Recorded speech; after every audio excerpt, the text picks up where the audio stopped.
What I Am. Written by Night Breeze. Read by no one and nobody.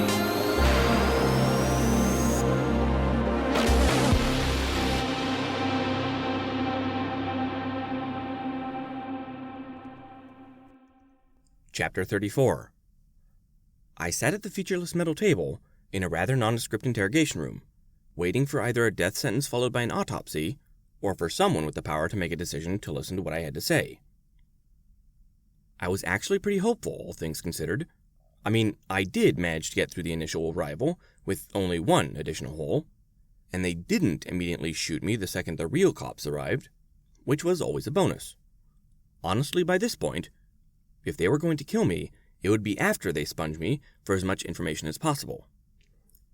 By that point, I would have been able to give my entire story, as well as my desperate pleas for aid, so at least my job would have been finished.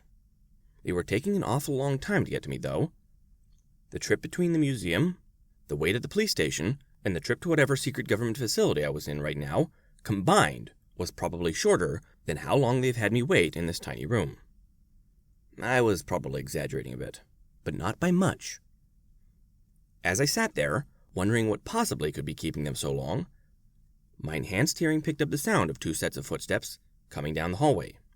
There was also this weird humming noise that I could have sworn I'd heard before, but I honestly couldn't remember where. Other than the footsteps and the humming, though, they were quiet, which immediately put me on edge. I strained my ears to pick up even a hint of what was going to happen, but as it turned out, I really didn't need to.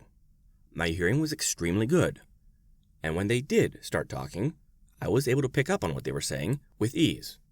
Colonel Connors, a thought suddenly occurred to me. What if he loses control? I mean, he had those things in his head. What if the bug's programming reactivate? This immediately made me freeze up. They already knew about the Kryn? About me? But how? I thought to myself as I slowed down my perception of time, trying desperately to figure out if I was going to have to fight my way out of this. They called them bugs, though, and the tone wasn't exactly flattering, so at the very least they have a negative view on the aliens. But what does that mean for me? I spent what seemed like hours combing my brain as I tried to figure out how this was going to go down, and whether or not I was going to have to treat my own people as the enemy. Finally, after getting nowhere, I decided to play it cool for now. No sense in causing a ruckus without an immediate reason. Best to play dumb until I know more, I thought, as I let time reassert itself. Extremely unlikely, Doctor. A strange, almost metallic voice chimed in. From the purposes reports, Alexander Cunningham has developed a gift that allows him to control Kryn machinery on a whim. While he does not have access to a spiritual field on this planet, the changes he has made to his implants are quite permanent. It would require a full wipe and reinstall of all his systems for him to do anything outside of his control. Even if they managed that, however, it would be rendered completely inoperable the moment he came into contact with a sufficiently strong spiritual field. Ah, that explains it, I thought to myself as I felt my entire body relax. I might not have recognized the voice, but I did recognize the name of the vessel that the metallic voice dropped. The snakes got here first. I'll have to remember to thank Akatish the next time I see her. Why is that? The doctor asked curiously, completely ignorant of my internal monologue. If the machines are in his brain, then shouldn't he be unable to use this power? I've already explained to you, Doctor. Magic is not psychic power, as such a power simply does not exist. While it requires thought to use and fully realize, a brain is not, strictly speaking, necessary. A soul is. There was a slight cough following this pronouncement, and I could practically feel the doctor's disdain from the other side of the wall. Scoff how you like, Dr. Phillips, but the soul is a very real phenomenon. If you still require proof, I'm certain I can convince one of our wizards to demonstrate it for you. You don't really use the word wizard for them, do you? Dr. Phillips asked in a disbelieving tone. No, the word is actually elikior. It translates to master of the somewhat known. A shorter, less accurate translation would be a scientist of the theoretical, but members of our Alivorioa have a certain sense of propriety and humor. It is a common practice amongst them to translate the title as wizard in any language, and those that practice practical knowledge as mages. At least, that is how they decided to translate those titles into your English. There was actually a debate on whether to use the word warlock or... As interesting as this all is, we really don't have time for a lecture on cues and traditions and languages, I shouted through the door, immediately silencing all of them. If you would all be so kind and get in here already, we can begin. We really don't have a whole lot of time, and we've wasted far too much already. The silence that followed this was pretty fantastic, and I would have paid good money to have been able to see the looks on their faces when I said that. But sadly, no one can really have everything in this life. Without any further waffling, the door sprang open, revealing the people on the other side. Leading the group was a soldier, wearing fatigues, as well as a sour look on his face. He was a fairly tall individual, nearly reaching my ridiculous height, but missed the mark by a couple of inches. His short brown hair was partially covered by a cap that matched his fatigues, and had the word Ranger printed on the front in big, bold letters. Due to what the doctor said earlier, I really didn't need to look at the patch to know that the man was a colonel. I did anyway, though, as there was something strangely reassuring about the silver eagle on his shoulder. Right behind him was a stuffy-looking man in a white lab coat and half-moon glasses. He looked to be in his mid-50s, was in the process of losing his hair, but thankfully he wasn't trying to hide it with a nasty comb-over. He was also currently giving me a look similar to someone inspecting a particularly fascinating specimen of mold under a microscope. He wasn't the one to draw my attention, though. The one to do that was the hovering silver orb right behind the two. It was nearly featureless, save for the holes along its side, most likely serving as speakers and microphone, as well as the single lens on the front. I kept my eye on it for a few seconds, before I stood up, took a few steps forward, and offered an outstretched hand to the ranger in front. Hello, Colonel. I hope I'm not overstepping myself when I start by asking, how long have the snakes been here? I asked, my eyes flicking towards the orb before coming back to the colonel's face. Not long. Their fleet arrived in orbit a few days ago. Was there something we needed to know about them? The colonel asked pointedly as he shook my hand, his eyes asking for far more than his tone or words were. No, nothing wrong. In fact, that just makes a few things easier. You already know who, and more important, what I am, I said before I retreated back to my seat. While I don't trust the snakes, let me tell you right now, they're a far sight better to see on this planet than the Kryn. There might be a few issues later on down the road, but for the most part, I'm pretty sure you can trust them when they say, we come in peace. The colonel looked a little bit shocked at my bold statement right in front of one of the Cusan's representatives, and his eyes quickly darted back to the probe to gauge its reaction. He needn't have bothered, as the machine gave the person on the other end an unbeatable poker face. But it was a natural reaction that he could sympathize with. After a few seconds with no reaction from the snakes, his eyes eventually returned to my masked face. Why is it that you don't trust them? The colonel asked carefully, as he moved into the room and took the seat opposite to me. I shook my head, a wry grin on my face, as old, painful memories sprang up. Just a natural reaction for someone in my shoes, Colonel. After what I've been through, it's pretty hard for me to trust anyone, regardless of their actual guilt. If it means anything, as far as I know, they're completely innocent of any wrongdoing towards us, and have pretty good intentions overall. That's a relief. The colonel sighed, before rubbing the bridge of his nose between his finger and thumb as he took the seat opposite of me. So then, I guess with the most obvious problem out of the way, let me be the first to officially welcome you back home, son. I couldn't help but feel the tears well up in my eyes at that, but I forced down this happy part of myself with a single deep breath. We weren't out of the woods yet, and I still had a mission to complete. Plenty of time to get sappy later. Thank you, sir. Despite the less than warm reception, it's kind of good to be back, I said, before gesturing towards my bandaged arm. Were you in the military, Alex? The colonel asked me curiously. I shook my head. No, sir. My dad was, though. He was a ranger, so I know how most of this goes. Well, then don't call me sir. Sam will do. You aren't under my command, so I don't expect you to hold formalities with me, the colonel told me. Yes, sir, I said, unable to pass up the opportunity. The colonel allowed a tired sigh as he shook his head, but let my cheekiness slide. Son, how are you here, and why? Not that I'm complaining, but last I heard, you were on an alien world. You were supposedly safe, but far, far from home. If you're here to warn us, you're a little too late, seeing as how the snakes beat you here. You seem fine with them, though, but strangely, you still say you don't have much time. Why? Tell me, sir, how much have the snakes told you about the people that found me? Just that you were in good hands. This made me let out a small chuckle, causing the two humans in the room to look at me in confusion. That is technically accurate, I said, before reaching under my mask and wiping away a tear. They're not bad people. Far from it, in fact. They're some of the most wonderful people I've ever met. But I can honestly say I wasn't in good hands while I was over there. Why is that? Dr. Phillips asked, piping up for the first time since the door had opened. I let out a few more giggles before I shook my head, held up a hand, and waggled my finger at the doctor. Because they don't have hands. Nicest people you ever meet, but not even remotely human-looking. Human feeling and human thinking, yes, but human-looking? Oh boy, no. But I'm getting a little off track. I turned back to the colonel before I reached into my breast pocket and pulled out a small metal disc.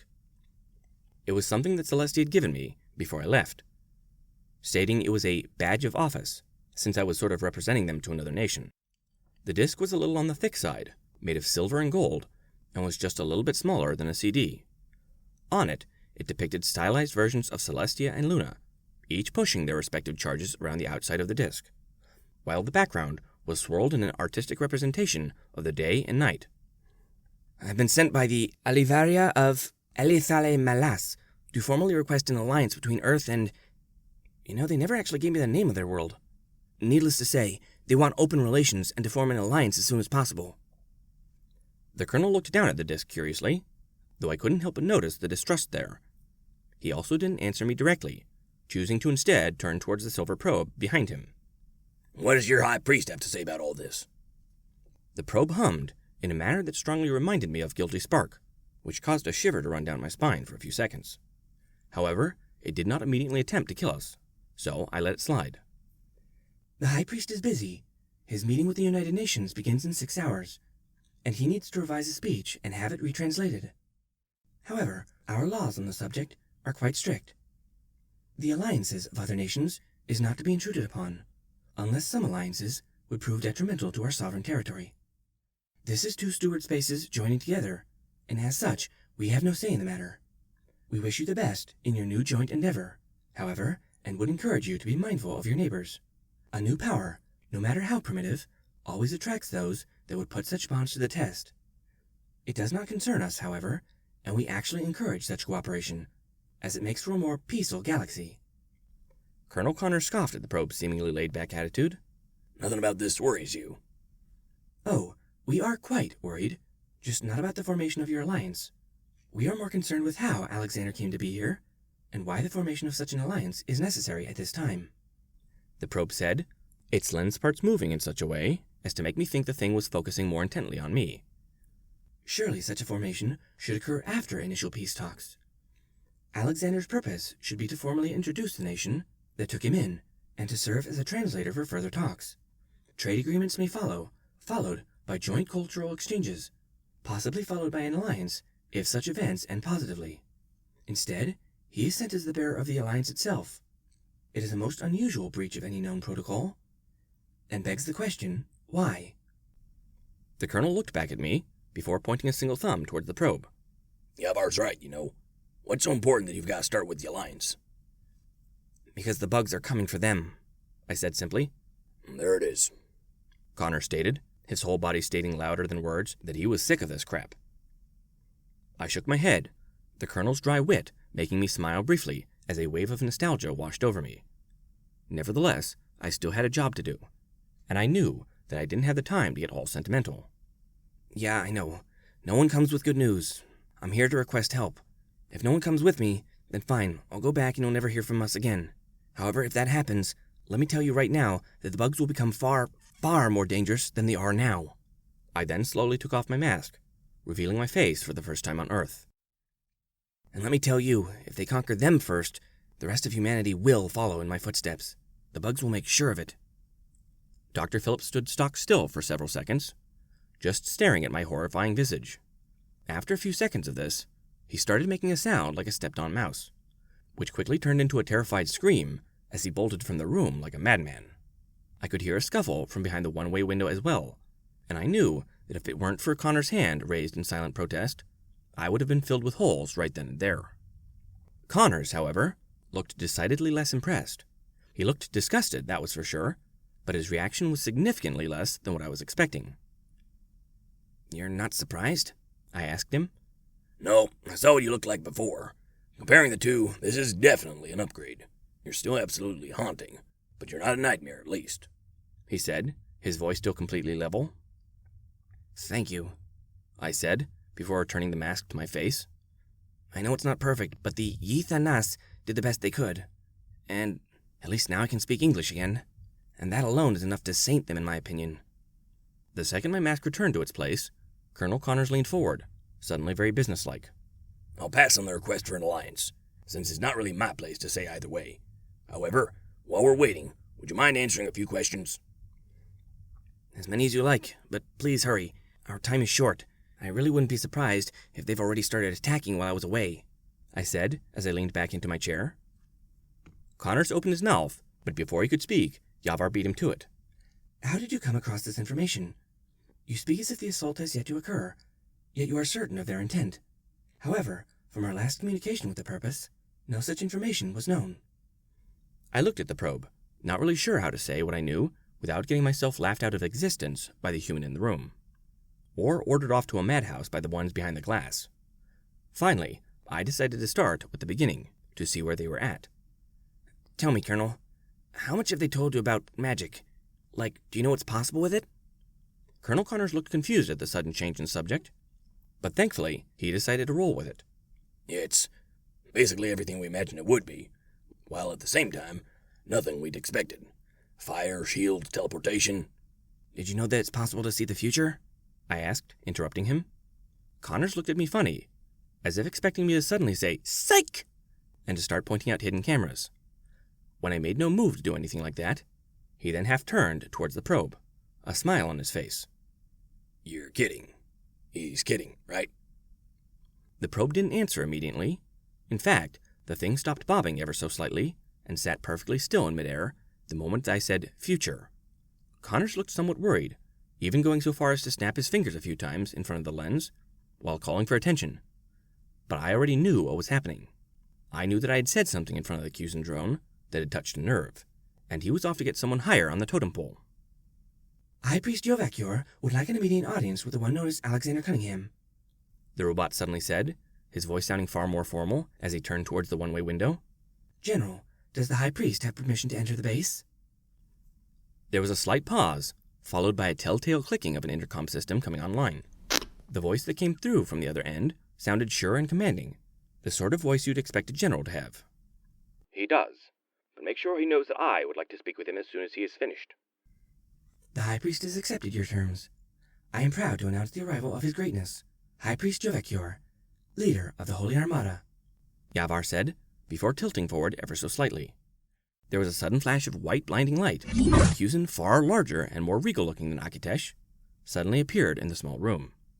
He was dressed to impress, his entire outfit a white and gold affair, and his stance screamed, "In control." His face, however, looked like he had seen a ghost. As soon as he arrived, though, I felt something change. A warmth that had been absent the moment I had arrived was suddenly present again, and deep down, I knew that I was inside a magic field again. My mind seemed sharper, my body felt energized, and for a brief moment, I felt like I could take on the world. It was somewhat distracting, to be honest, but not enough to pull my attention away from the searching, withering glare that the High Priest was giving me. "Tell me, young human, what has Takhul, the Creator, revealed to you?" the Cusan asked, in perfect grin, as he leaned forward over the desk, all four arms planted on the metal surface. I gave a small smile before shaking my head. "I wasn't the one given the vision. It was Priestess Akitesh. And in her own words, none of us are going to survive this if they aren't stopped." The snake eyed me for 10 seconds straight, and for a brief second, I felt something lightly brush against my soul.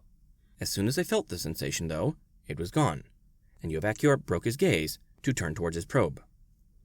He barked something in his native tongue, and the probe quickly materialized a chair in the small room, onto which the snake planted himself as he turned back to me, his gaze significantly less serious and more fearful. "Please, tell me more." I settled in, ready for the long haul. I figured it might take some time to get them to understand, but at least I now had their attention. As I talked, though, the snake's face became progressively more infuriated, and I could tell that he wasn't happy with how things were going down. The other humans in the room were unfortunately left out of a good portion of the conversation, but thankfully Yavar was there to translate for us. Finally, after what seemed like hours, the snake leaned back before he rubbed his forehead with a single hand and turned towards Colonel Connors. "We did not come with an infantry capable of repelling such a force, and, as he has said, we are too far out to be of any help in space. We need to stall this enemy for time, while the other fleet makes it towards Uti." Connors looked confused for a second, but that was quickly erased as Yavar translated for the High Priest. Connors then shook his head before he stood up and made his way to the glass. "You get all that, General?" I did, but it isn't ultimately up to me. We are going to have to go through the President for this one. And by the sounds of it, the rest of the UN as well. The commanding voice stated, clearly not happy. We could provide some support, but we're hardly equipped to fight a war covering an entire planet. There was a short pause as Yavar translated for the High Priest, after which the snake alien fixed me with a long, calculating stare. "I think if we're going to get the nations of your world aligned in this, we have the perfect tool ready-made. Connors, didn't you say something about showing those pictures? Well, I see someone in front of me far more compelling than some simple photographs." There was another pause at this as Yavar related his master's plans, and outwardly, I was completely and utterly calm. Inwardly, however, I couldn't help but feel a growing pit in my stomach. You knew something like this was going to happen, right? I thought to myself as I watched an unsettling expression appear on Colonel Connor's face. Yeah, I just didn't think it would be this soon. Suddenly, I felt somewhat regretful that the security guard hadn't put a bullet in my skull the moment he saw me. While President Xi Jinping has been stating that this is nothing more than an American hoax, President Vladimir Putin has expressed hopefulness of a new age in cooperation with the alien visitors. For now, everyone present is eagerly awaiting the appearance of the aliens, and what more they can tell us about this mysterious threat. Valerie let out a sigh of contentment as she planted her seat back into a human-made sofa. The snakes had been more than hospitable during her stay with them, but most of their seats had been uncomfortable, to say the least. They all had these weird ridges running through them, and were obviously made so their naga-like bodies could curl around the structures. Comfortable and practical for snake people, considerably less so for humans. After a few seconds of staring at the ceiling, Valerie finally turned her attention from her seat to the TV, though she wasn't entirely paying attention as she had her mind on other things. Due to her work with the military, she was privy to a lot of the weirdness that had been going on, and because of this, she already had a pretty good idea what the alien leader was going to say. She still watched, though. She wouldn't miss this for the world, as every minute was history in the making, regardless of how dark the future might be. There wasn't much going on at the moment, but she knew that wouldn't stay the same way for long. President Darris had just entered the room, and she instinctively knew that things were about to get interesting as he stepped up to the podium and cleared his throat. Esteemed members of the United Nations, it is with great honor that I introduce the leader of the alien force, High Priest Yovak Yor, and only hope that our combined future is filled with peace and prosperity. The Iowa-born man turned slightly, a single hand outstretched, as the snake creature entered the room from behind the curtain in the back, his long, sinuous tail lagging conspicuously behind him as he slithered his way to the front. He approached the podium, looked at the microphone curiously for a second, before he cleared his own throat. He then began to speak, his words completely unrecognizable, up until there was a weird surge of noise. An alien rune began to glow at the snake's throat, and as suddenly as a bolt of lightning, the snake alien's words shifted into the more recognizable English tongue. It was still somewhat choppy, but at least it was understandable.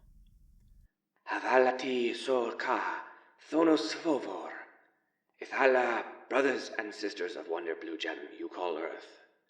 It is great pride, honor, that I speak to you today.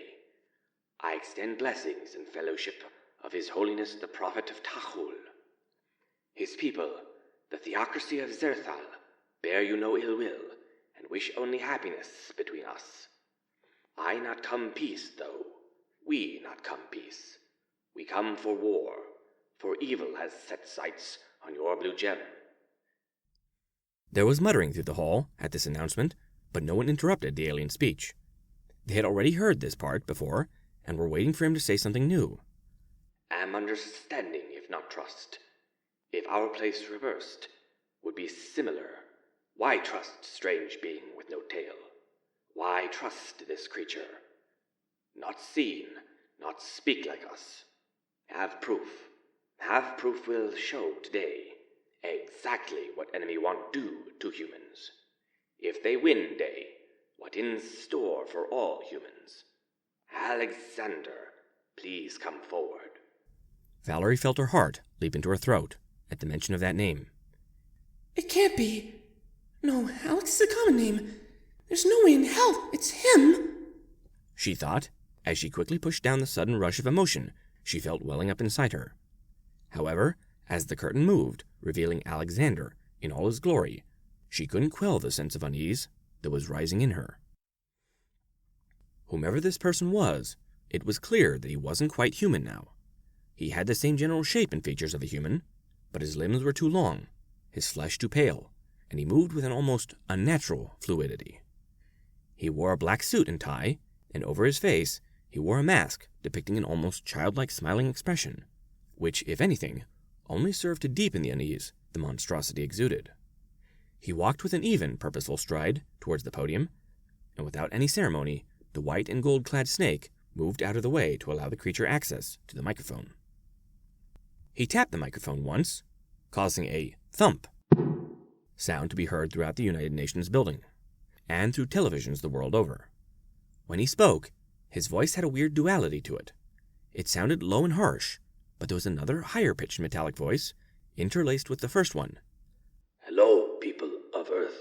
Or rather, hello, my fellow human beings.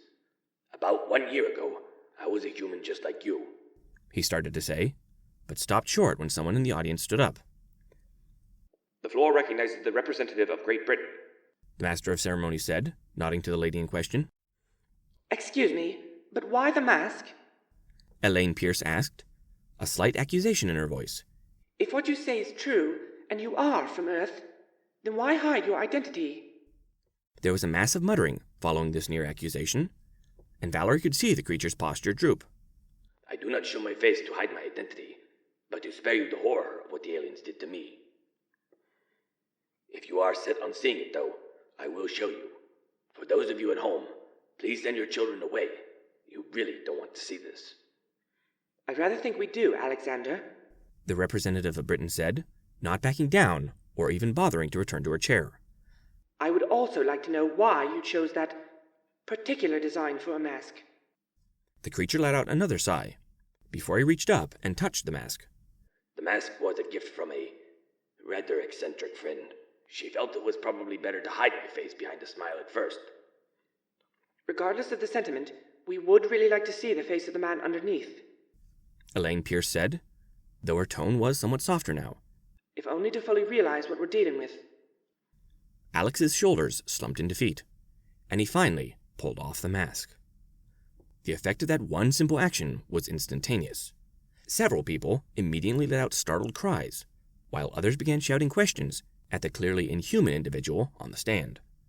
To Great Britain's credit, their representative did not move a muscle, but her expression clearly showed that she was spooked by the reveal.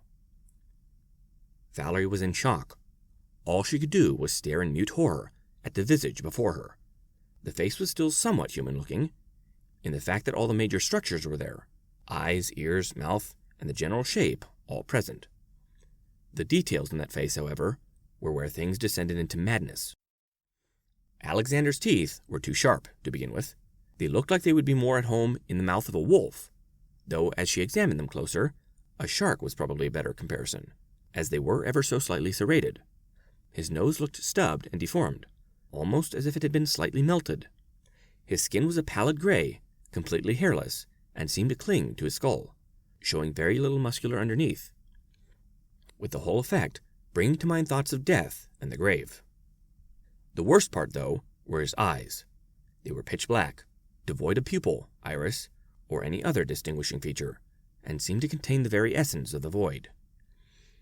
It was no wonder that people were panicking, and she couldn't help but wonder what people the world over were thinking as they stared into that horrifying mug. There will be order! The Master of Ceremonies shouted, trying desperately to regain some level of decorum. This seemed to work somewhat, as people quickly realized that Alexander wasn't about to leap out at them and gobble them up, but their fear was quickly replaced with anger, as several people all began to shout at once, demanding answers to a multitude of questions in a multitude of languages. Please, I will answer any questions you have in time, but first, I must finish, Alexander stated loudly through the microphone. This seemed to do very little, up until the Master of Ceremonies brought his gavel down several times, finally restoring order. Alexander gave him a grateful smile, which, if anything, made him look even more deadly, before continuing his speech. Thank you. Now, I know you all have many questions. The most important being how I can prove I am really from this planet. After all, I hardly have any credentials, and I don't even remotely resemble the person I once was. However, I can still prove it. I've already given my information to the authorities of the United States of America, and they have already verified my identity. However, some background information is needed to convince you of my story, so I will give it. My name is Alexander Brandon Cunningham, and I was born in northern Maine on the 17th of March, 1991. I went to MIT and received my bachelor's degree in computer science, and soon afterwards found a job working at Edward & Edward software firm in Portland, Maine. While I was there, I fell in love with a wonderful woman and was planning to propose to her. None of that mattered to the aliens that took me from my home. Valerie was in shock. She couldn't move a muscle, couldn't even begin to think of anything to say, other than to stare in abject horror at the inhuman monster her boyfriend had become. His words washed over her, unheard, unheeded, as she tried to comprehend the living hell that her life had become. As dead to the world as she had become, though, Alex still continued to speak, his words echoing throughout the otherwise completely silent main hall of the United Nations. I tell you this as background, to tell you that they could scoop literally anyone from their homes and turn you into an unthinking, unfeeling murder machine. In fact, they have done exactly that. There were 50 of us, all taken from our homes and forced to do unspeakable acts of violence, all because of the wires they stuck into our brains. All I see is an American who was taken from bed, someone shouted over the silence.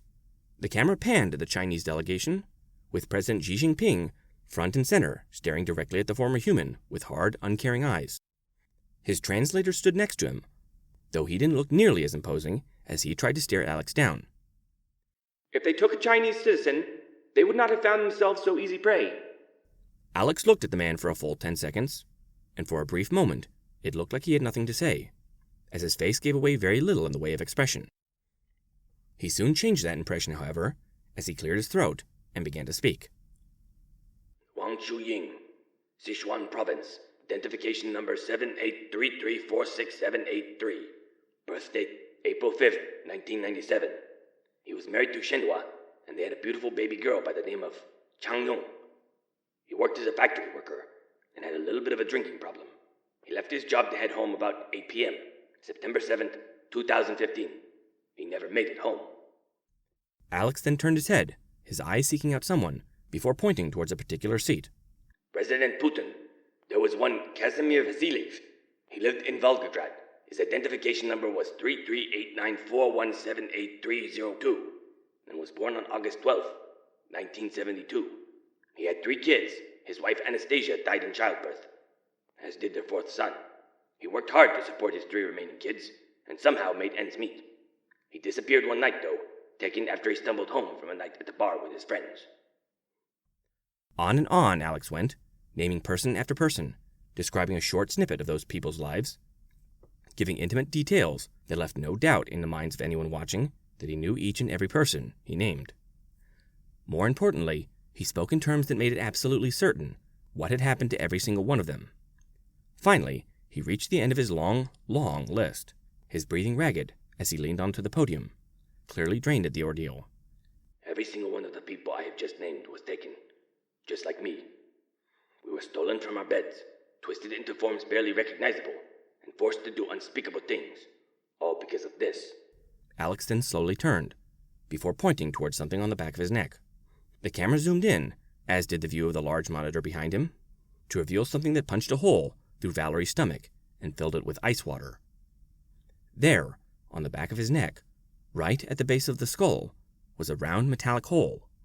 Somehow, impossibly, joined perfectly and naturally with the flesh surrounding it. Valerie could actually hear some of the less prepared representatives void their stomachs on international television. As bad as it was, however, it wasn't nearly as bad as what Alex said next. We were nothing but weapons to them. They forced us to hunt down their enemies, to kill all that opposed us, even going so far as to force us to eat people. You don't have to believe me. You can walk away thinking whatever you want, that I'm just a trick of Hollywood, that the aliens created me to lie to you. Whatever it is you want, to make it easier for you to sleep at night. Go ahead home and lie to yourselves that everything is fine and nothing is wrong. Just know that your warning has been given. They are coming. They have no morals, no decency, and no sense of propriety. Nothing is sacred to them. They don't care about your status or race or species. You are all just tools to them, a means to an end. If we don't band together and face this threat, our homes, our families, our very souls will be nothing more than fuel to feed their war machine. Thank you for your time. That is all. Alex then turned and walked away, completely ignoring the storms of questions and shouts of outrage that followed his statement. Valerie found that she couldn't keep her eyes off of him as he slowly made his way off the stage, only to disappear behind the curtain as if he had never existed. The second he vanished, Valerie bolted from the sofa and dashed to her apartment's door, only pausing long enough to wrench it open. As expected, 2 servicemen stood guard next to her room, as she was still a civilian and not technically authorized for too many areas around the base. The soldiers looked a little startled by her sudden appearance, and even more so by the angry look in her eyes. "Ma'am, is there something wrong?" one of them asked, concern in his voice. I need to see Colonel Connors now. If not him, someone that can point me in the right direction, Valerie said, her voice oddly calm considering the cocktail of emotions that were playing havoc inside her chest. There's someone I need to talk to that involves the project I'm currently involved with, and the sooner I can speak with him, the better. The soldiers didn't salute, but one of them did start relaying the request through his walkie. It didn't take her long for her request to be approved, and before she knew it, she was being led through the base, and hopefully towards answers and closure. More importantly, she was off to finally hug and berate someone whom she had nearly given up hope of ever seeing again. How are they taking it? Alex asked before Connors had even finished opening the door. Colonel Connors glanced at the inhuman monster before shaking his head a little. About as well as you'd expect. That bit with your fellow captives really got them scared, and they're all panicking, trying to fortify their own positions. I expected that. The United Nations isn't really a governing body, more like an exclusive clubhouse where everyone yells at each other. The point wasn't to get their support, but to alert as many people as possible what was going to happen, Alex said, before he reached under his mask and rubbed his eyes. What about NATO?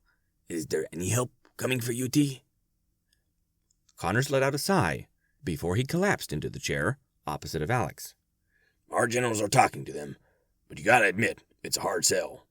Not only do we have to convince them that our planet is connected by an alien gate to a world of alien horse people, but these people can see the future, and that helping them is a far greater use of their time and resources than hunkering down and fortifying Earth. Alex sighed in frustration. Well, if help isn't coming, then I really have to go, he said, before he stood up and smoothed out his clothes. If they fail, then our world is next, and they'll be bringing UT's magic against us. No way we can fight against those two combined. Connor stood up and held out a single hand to stop him. Whoa there. You can't just go off by yourself. You may be a weapon, but you're only one gun, and one that's wounded at that. Anything you do will be like throwing a snowball into hell. I can't abandon them, Alex said, his glassy black eyes completely unfathomable. They helped me, fixed me up, gave me someone to talk to when I literally had no one. I can't just let them die alone. Connors gave him a soul-searching stare, before he shook his head and lowered his hand in defeat. You know, for an alien monster, you're pretty bad at acting like one. You just haven't seen me on a bad day, Alex said, a slight grin on his face. Now, will the military let me go, or are you going to force me to stay? I wouldn't dream of forcing you. You've committed no crime, and you aren't military, so I could hardly order you around. However, I would ask you to stay just a little bit longer, Connor said, before turning towards the door. After all, someone would like to speak with you. Alex's face was covered by a mask, and even if it weren't, his augmented facial features made it hard to read his expression. He had been so calm, so collected, so in control of everything he did up to this point, that Connors had begun to think that this man was incapable of feeling anything. However, when the door opened and revealed the person on the other side, Connors could see the man wilt in abject terror, as he was suddenly faced with someone that he clearly didn't expect. Alex? Valerie asked, as she took a hesitant step into the room. No. I'm not ready for this. Please, why, God, why? The human-turned-alien weapon started muttering as he quickly backpedaled into a corner. No, you shouldn't be here. Why are you here? You can't be real. They didn't want to meet you like this. Oh, please. I'm really not ready for this. Alex, I'm real. I swear, Valerie said as she slowly approached the inhuman bioweapon. She reached out with a single hand, and without fear, slowly turned his head to face her. Without skipping a beat, she then reached up with the other one and carefully removed the mask he wore, revealing him in all his twisted alien glory. Oh, Alex, what did they do to you? Unbelievably, this confident alien weapon, so far removed from the human race, started doing the most human thing possible, as tears slowly began streaming down his face. She lightly placed a hand on his cheek, and without another word, used her own arm to pull him closer. Once they were close enough, she wrapped her arms around him, hugging him tight, like he might disappear at any moment. Alex didn't return the hug at first, and instead looked up, as if seeking guidance from the only other person in the room. Connors refused to be of any help, though, choosing to instead leave the poor soul to figure this out for himself. Before he closed the door, however, his last sight of the two was of Alex, slowly, tentatively, reaching up to return the hug, almost as if he wasn't sure that this was really happening. Though, on second thought, that was probably exactly what was going through the former human's mind. Connors nodded once to the two soldiers stationed outside, before he turned around and started making his way to Lab 4. He was confident that Valerie would be able to stall Alex long enough for him to get everything ready. But if that wasn't the case, the two guards were to take the most circuitous route possible. After all, the worst kind of surprise party was one where the recipient showed up a little too early. And the way Alex was acting back there, Connors was sure he was going to spoil everything. Gallivant back to UT, or wherever alone, and take all the fun for himself. Such selfishness wasn't something Connors could ever abide by. Parties were made to be crashed, after all, and Connors still had to make sure he had enough favors for everyone.